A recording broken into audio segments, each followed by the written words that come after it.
Welcome back to our channel. ಈ ವಿಡಿಯೋದಲ್ಲಿ ಹಸಿ ರಾಗಿ ತೆನೆಯಲ್ಲಿ ಸ್ನ್ಯಾಕ್ಸ್ನ ಹೇಗೆ ರೆಡಿ ಮಾಡ್ತಾರೆ ಅಂತ ಹೇಳಿ ನೋಡ್ಕೊಂಬರೋಣ ಬನ್ನಿ.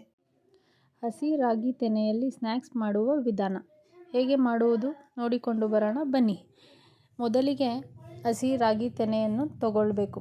ನಂತರ ಅದನ್ನು ಚೆನ್ನಾಗಿ ವಾಶ್ ಮಾಡಿಕೊಂಡು ಇಟ್ಕೊಂಡು ಪಾತ್ರೆಯಲ್ಲಿ 2 ಲೋಟ ನೀರು ಹಾಕಿ ಮತ್ತು ಅದಕ್ಕೆ ರಾಗಿ ತೆನೆಯನ್ನು ಹಾಕಬೇಕು. ಆಮೇಲೆ ಅದನ್ನು ಗ್ಯಾಸ್ ಮೇಲೆ ಇಟ್ಟು ಬೇಯಿಸ್ಕೊಳ್ಬೇಕು. ಅದು ಬೇಯುವ ಟೈಮಲ್ಲಿ ಅದಕ್ಕೆ ಬೇಕಾಗಿರುವ ಪದಾರ್ಥಗಳನ್ನು ತಯಾರಿ ಮಾಡಿಕೊಂಡು ಬರೋಣ ಬನ್ನಿ. ಇವಾಗ ಮೊದಲಿಗೆ ಸ್ವಲ್ಪ ತೆಂಗಿನಕಾಯಿ ತುರಿದು ಇಟ್ಕೊಬೇಕು. ಹಾಗೆ 1 ಕಪ್ಪಲ್ಲಿ ಸಕ್ಕರೆ ತಗೊಬೇಕು.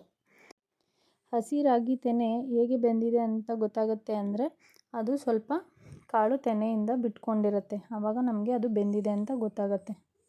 ನಂತರ ಅದನ್ನು ಬಿಸಿಯಲ್ಲೇ ಸ್ವಲ್ಪ ಒಂದು ಬಟ್ಟೆಗೆ ಹಾಕ್ಕೊಂಡು ಇವಾಗ ಅದು ಬಟ್ಟೆಗೆ ಹಾಕ್ಕೊಂಡು ಕೈಯಿಂದ ಚೆನ್ನಾಗಿ ಉಜ್ಜಿ ಬಿಡಿಸ್ಕೊಬೇಕು. ಅದನ್ನು ಚೆನ್ನಾಗಿ ಬಿಸಿ ಇದ್ದಾಗೆ ಬಿಡಿಸ್ಕೊಂಡ್ರೆ ಅದು ತೆನೆಯಿಂದ ಕಾಳೆಲ್ಲ ಬರುತ್ತೆ. ಆರಿಕೊಂಡ್ರೆ ತೆನೆಯಿಂದ ಕಾಳು ಬರೋದಿಲ್ಲ. ಸೊ ಬಿಸಿಯಲ್ಲೇ ಎಲ್ಲ ಕ್ಲೀನಾಗಿ ಬಿಡಿಸ್ಕೊಬೇಕು.